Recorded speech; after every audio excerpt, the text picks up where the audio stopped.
kids. So today we are going to do minus 5's big friends formula. See, minus 5 to minus 9 is easy. Why? Only big friends, no small friends. So only big friends we have to apply. Okay. So for example, I have 10 with me. I have to do minus 5. Minus 5's formula, minus 10 plus 5. Minus God plus friend.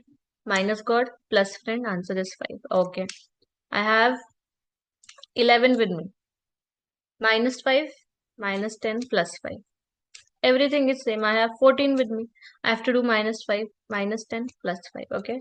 Let's do a complicated question. At 7, add 5, big friends. Add 4, small friends. I have this 5 empty, no? That's why I did small friends. I didn't do big friends. First, small friends we'll check, then only we'll go to big friends. If I can't do small friends, if small friends can be done, do only small friends. Plus 4 is done. Minus 3, again, small friends. Now minus 5. Minus 10 plus 5. Okay. Let's do an easier one.